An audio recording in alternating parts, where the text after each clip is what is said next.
성도 여러분 평안하셨죠? 이번에 코로나 사태를 지나면서 제 마음 안에 확인이 하나 된 거는 우리 모두가 참 건강한 교회의 한 부분이로구나 하는 생각이 들었고, 우리 교회 참 이렇게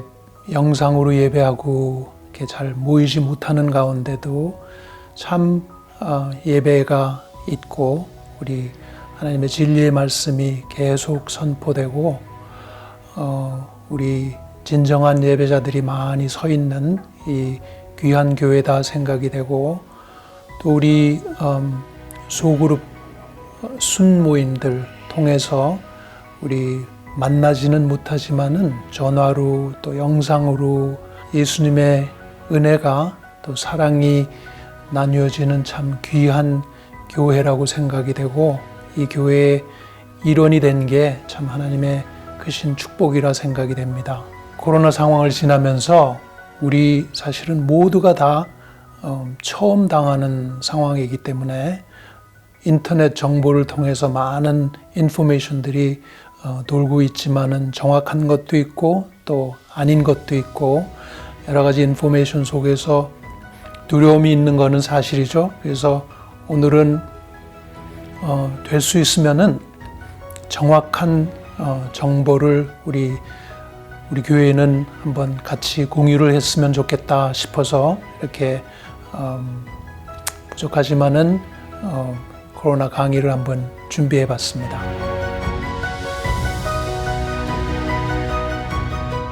그럼 오늘 나눈 수업 제목으로는 코로나 바이러스가 어떻게 생겼나, 바이러스가 어떻게 감염되나, 감염되면은 어떤 증상이 있고 또 왜 사람들이 죽기까지 하나,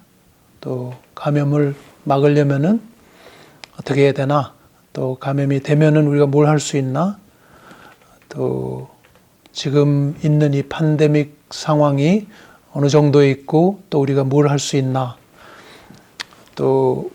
이 바이러스의 치료제와 예방제는 어떤 게 있나, 또 언제 나오나 하는 거에 대해서 오늘 같이 그 정보를 나눴으면 좋겠습니다. 그래서 우리 첫 번에 볼 수 있는 거는 이 바이러스의 픽처인데, 일렉트론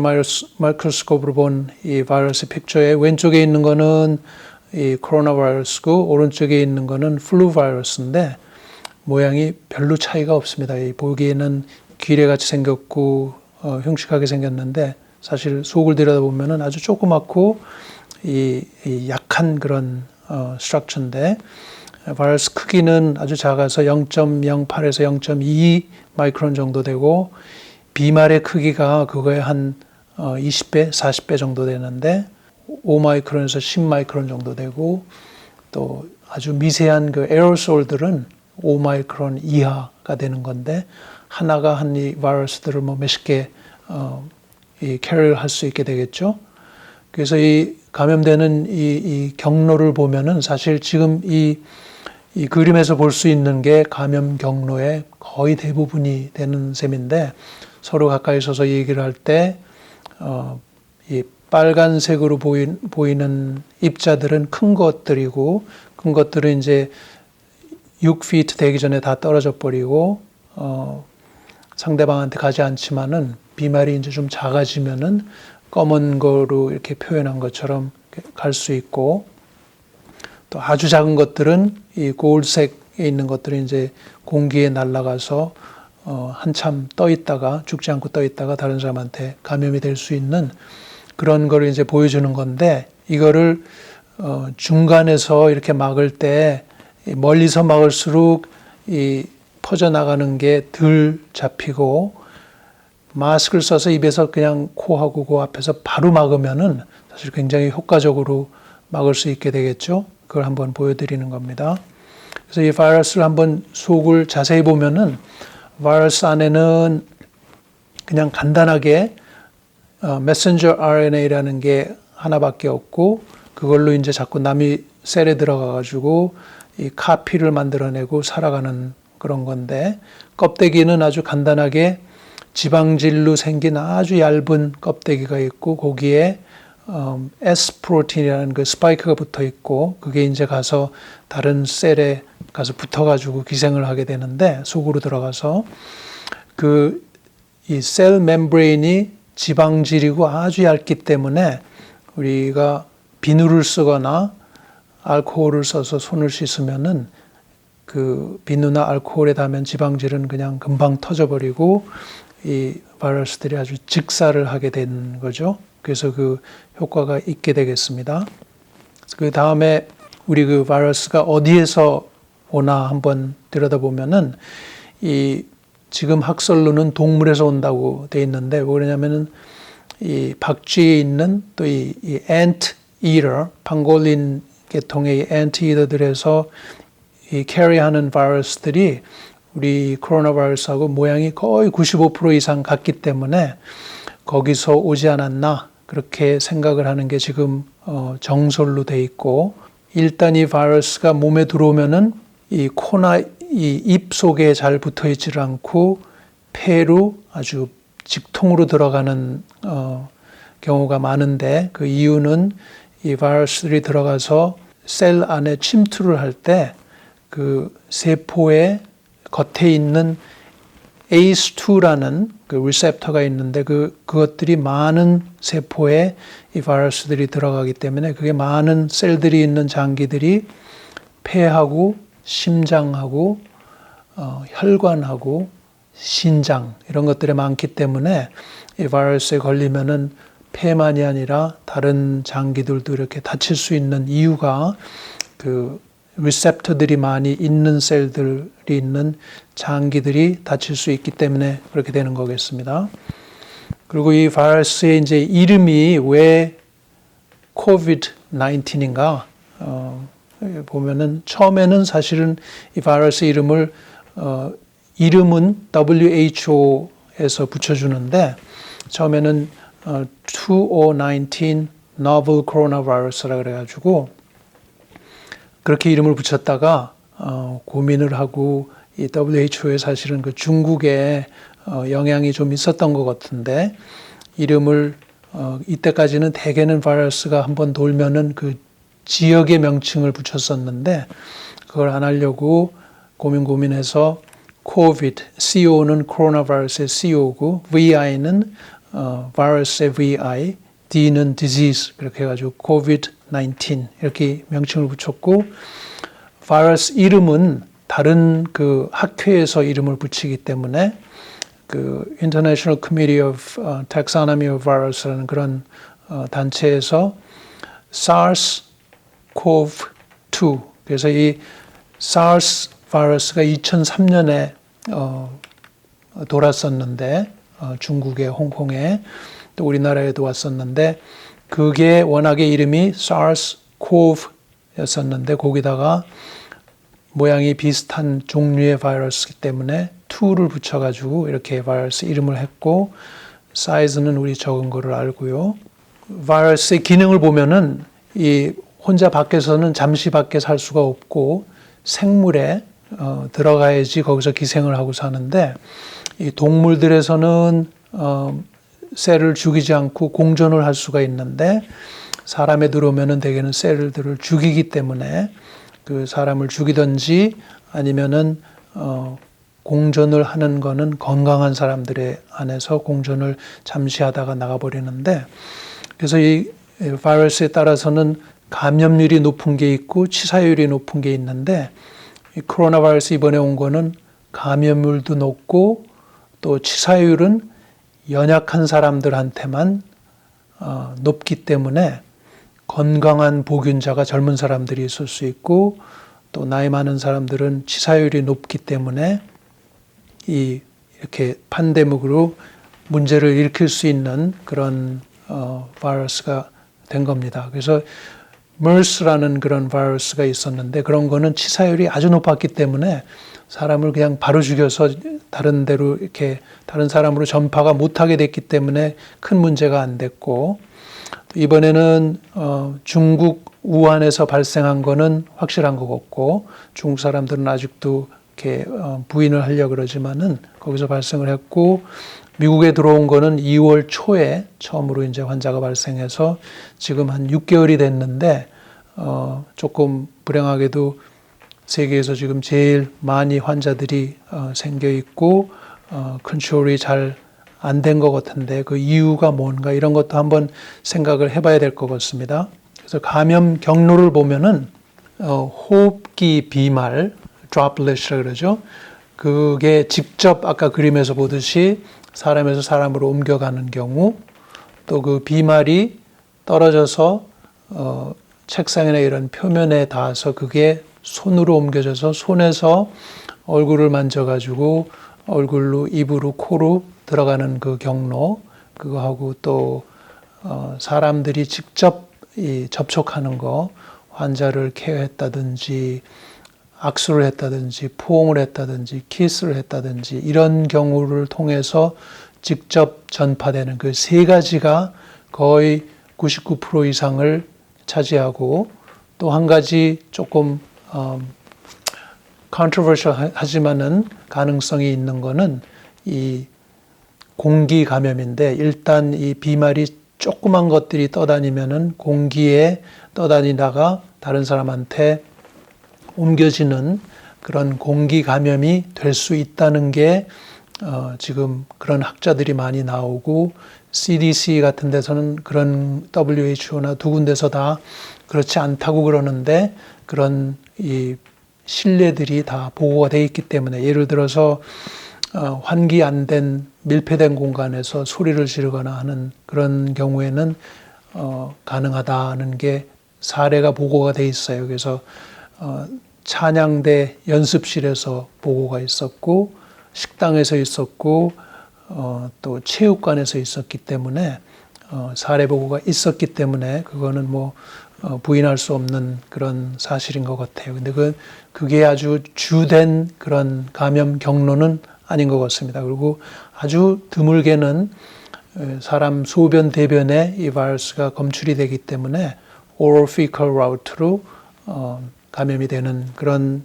가능성도 있습니다. 그다음에 이제 이 코로나 바이러스가 일단 몸 밖에 나오면은 얼마나 있을 수 있나, 이 공기에 이 비말이 아주 조그만 것들이 뜨면은 한 3시간까지도 이렇게 대기에 살아있을 수 있다는 게 보고가 돼 있고, 구리 같은 그런 쇠 면에 있으면은 한 4시간, 또 그 카드보드, 이 우편물 같은데 카드보드에 묻어 있으면은 한 24시간, 또 아주 제일 오래 가는 거는 스테인리스 스틸이나 뭐 플라스틱 반질반질한 면에 떨어지면은 2, 3일 동안도 살아있을 수 있다는 게 이 검사된 사실입니다. 그래서 바이러스를 그러면 어떻게 방지를 할 수가 있나? 복잡한 거는 아니고 간단한데 이렇게 실행하기가 힘들지만은 개인이 할 수 있는 거는 거리두기, 소셜 디스턴싱 하는 게 중요하고, 그거보다도 제일 중요한 거는 마스크를 써서 전파하는 거를 막아주는 게, 자기를 가리는 것보다도 다른 사람한테 전하는 거를 막아주는 게 중요하고, 또 얼굴 만지지 않고 손 씻기, 비누와 알코올로 손 씻기, 이 네 가지는 여러분들 잘 아시는 거지만은 개인이 할 수 있는 아주 중요한 방법이고, 정부나 또 단체들이 할 수 있는 거는 이 미티게이션의 중요한 부분은 거리두기, 마스크 쓰기, 손 씻기 이런 거를 잘 계몽을 해주고 실행할 수 있게 도와주고, 바이러스하고 또 항체 검사를 열심히 해주고 많이 해줘서 어느 지역에 어떻게 번져 있나 하는 상태를 잘 파악을 할 수 있어야 되고, 그다음에 중요한 거는 바이러스가 감염이 된 사람이 있을 때 그 감염 접촉자를 잘 추적을 해서 그 사람들을 격리하는 게 중요한데, 이게 지금 미국에서는 이게 잘 안 되고 있고 지난 6개월 동안 잘 안 됐기 때문에 그 원인이 잘 많이 번진 원인 중에 하나인 것 같아요. 근데 그거하고 또 나라에서 치료제, 예방제를 잘 개발해 주는 게 중요한 것 같고, 또 군중 집회를 제한하는 거를 잘 리드를 해줘야 되고, 치사율이 높고 고령자, 고위험군 지병자들을 보호해 주는 게 단체들, 정부에서 할 수 있는 일인 것 같습니다. 그래서 이 마스크의 중요성과 역할에 대해서 다시 한번 강조를 하고 싶은데 이게 지금 미국에서 제일 안 되고 있는 것 중에 하나라고 제가 생각을 하기 때문에 여러 번 반복을 하는데 마스크는 보균자가 비말을 다른 사람들한테 확산하는 거에는 아까 그림에서 이렇게 본 거를 이렇게 생각을 해보시면 이해가 잘 가겠지만은 아주 효과적이에요. 그래서 99.9% 이 종류에 관계없이 뭐를 이 코하고 입을 막고 쓰기만 하면은 그게 한 두 겹일 때는 더 잘 듣는데 그 마스크의 종류에 따라 크게 차이가 없이 효과적이 되고 많은 사람들이 마스크를 쓸 때 이 집단 이 확산 방지 효과가 생겨요. 그러니까 그 백신을 맞는 게 herd immunization이기 때문에 60% 이상 인구가 맞으면은 그게 이제 근절이 될 수 있는 것처럼 그 바이러스 확산이 이 마스크도 그런데 의미가 있기 때문에 한 사람이 가서 쓰고 다니면서 나는 세이프하다 이게 문제가 그게 방법이 아니고 마스크를 쓴 사람들이 다 써야지 같이 써야지 효과가 있게 되는 거기 때문에 이거를 미국에서 또 처음부터 조금 이 중요성을 계몽을 잘 못한 것 같아요. 그래서 우리 교회에서는 이 마스크 쓰는 거에 대해서 서로 격려하고 잘 쓰는 게 중요할 것 같아요. 근데 이 마스크가 자기를 보호하는 그런 기능에서는 남한테 가는 걸 막는 것처럼 그렇게 아주 효과적은 아니지만은 그래도 꽤 막아줄 수 있는데 그거는 종류에 따라 조금 다를 수가 있습니다. 그래서 수술 마스크하고 이 진공 청소기 필터 같은 걸로 만든 그런 마스크는 거의 90% 가까이 자기를 방어하는데 효과가 있고 실크나 스카프나 뭐 이런 거를 그냥 쓰게 되면은 한 50% 정도밖에 효과가 없게 됩니다. 자기를 프로텍트 하는 데는. 그리고 병원에서 쓰는 N95 레스피레이터라는 그런 것들은 99.9% 막는데도 효과가 있게 되는 거겠죠. 그리고 그 다음에 중요한 거는 이제 손 씻기하고 또 이제 물건을 주위에 만질 물건들을 소독하는 건데 손 씻기는 특별한 매직은 없고 비누를 쓸 때는 비누가 더 이제 효과적인데 20초 이상 손가락 사이를 잘 씻어야 되는데 20초 그래서 20초를 그냥 똑같은 데를 자꾸 문지르고 있는 게 세게 문지르는 게 중요한 게 아니고 20초 동안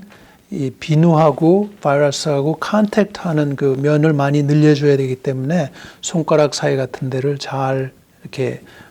문질러 주는 게 중요하고 알코올은 미니멈 60% 이상 농도가 있는 알코올을 써야지 효과적이고 요즘에는 70% 이상을 하라고 그렇게 권장을 하죠. 그래서 이 알코올이나 비누는 이 아까 그 바이러스 기억이 나겠지만은 그 껍질이 그 기름으로 되어 있기 때문에 여기 닿기만 하면은 그냥 거의 즉시 몇 초 내에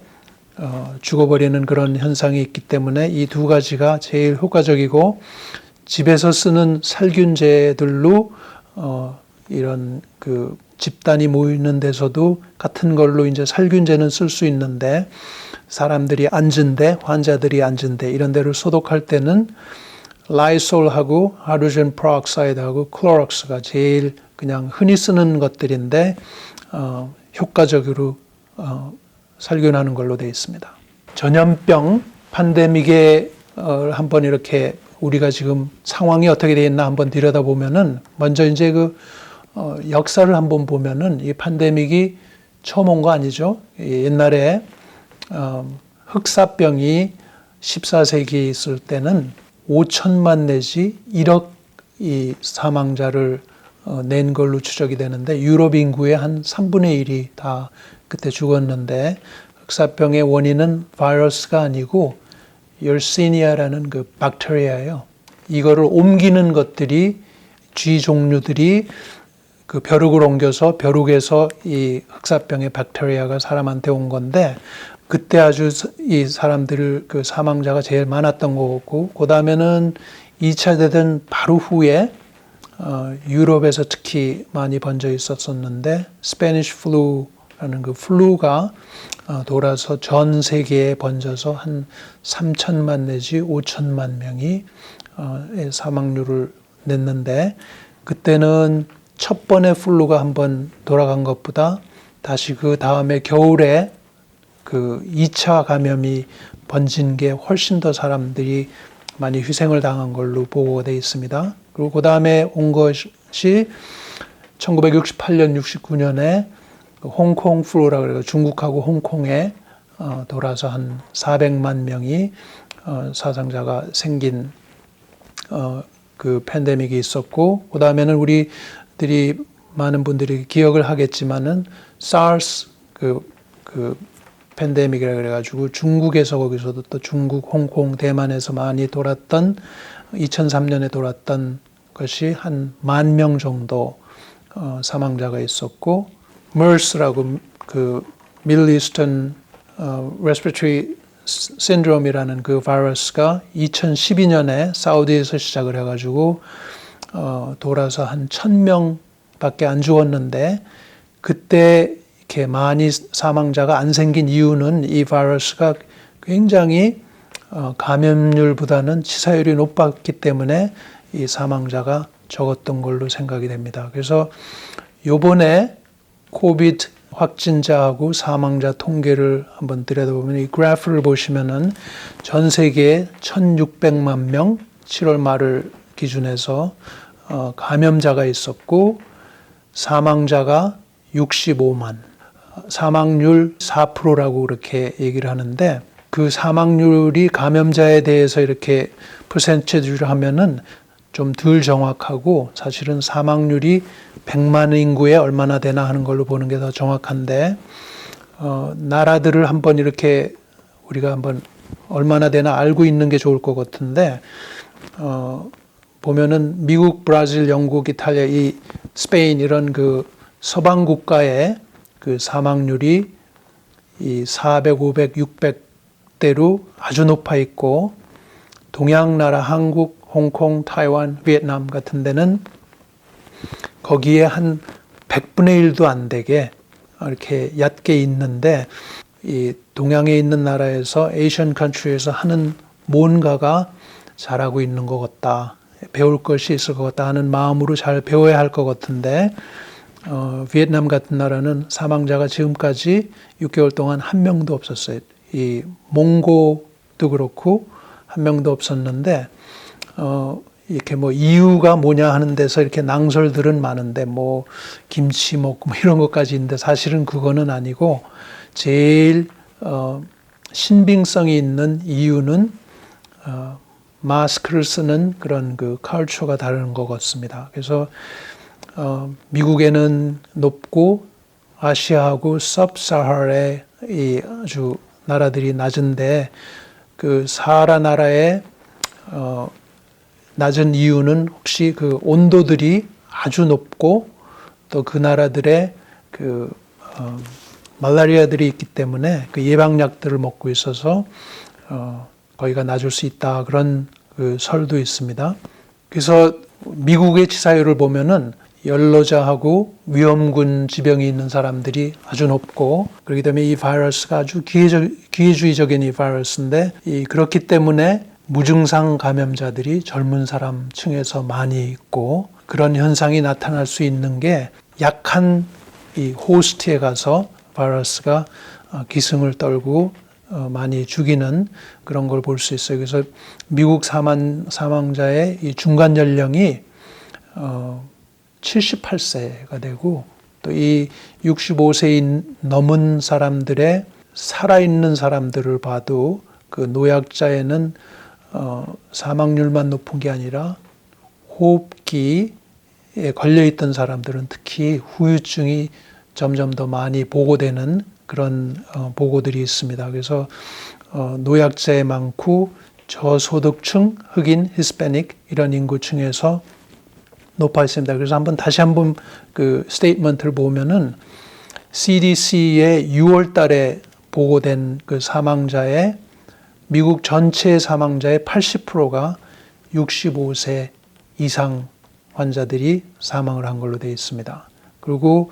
사망자의 중간 연령은 78세로 돼 있고 연령별 사망률을 한번 이렇게 다른 모양으로 보면은 80대 사람이 코로나 바이러스에 걸렸다 그러면 15%가 사망할 수 있고 70대 하면은 한 10% 정도 사망할 수 있고 60대 하면은 한 3% 하고 그 아래로 내려오면 50대가 1%, 그 아래는 아주 빨리빨리 적어지고 18세 이하에는 사망자가 거의 없습니다. 제로에 가깝기 때문에 나이에 따라서 사망자, 후유증 있는 것들 이런 것들이 아주 현저하게 달라지는 걸 볼 수 있겠죠. 그래서 그 고위험군 지병이라는 게 뭔가 하면은 암이 걸린 사람, 암 치료하는 사람들, 만성 신장염이 있는 분들, 만성 폐쇄성 폐질환이 있는 사람들, COPD라 그러죠. 그래서 면역 결핍증이 있는 사람들, 비만증 있는 사람들, 당뇨 있거나 중증 심장 질환이 있는 사람들, 이런 사람들이 그 고위험군에 들어가겠고, 나머지 그냥 위험군에 들어가는 그런 병들에는 천식이나 고혈압이나 치매, 간질환, 임산부 이런 병들이 위험군 지병으로 들어갈 수 있겠습니다. 그럼 오늘은 여기까지만 하고 다음 시간에 나머지 코로나 바이러스가 오면은 어떤 증상이 있나, 또 그 증상이 오면은 우리가 뭘 해야 되나, 뭘 할 수 있나, 또 어떤 증상이 생겼을 때 자가격리를 할 수 있고 어떤 증상이 생겼을 때 이머전시 룸을 가야 되나, 또 어떤 치료를 병원에서는 하나, 또 앞으로 어떤 치료제가 지금 병원에서 쓰고 있고 또 치료제가 앞으로 나올 것 같고 특히 백신이 어떻게 개발되어 있고 어떻게 언제쯤 나올 것 같나 하는 것들에 대해서는 다음 시간에 한번 말씀 나누고 또 우리 성도님들 중에서 질문한 것들 하나하나 답하는 그런 시간을 다음 시간에는 한번 가져보기로 하겠습니다. 감사합니다.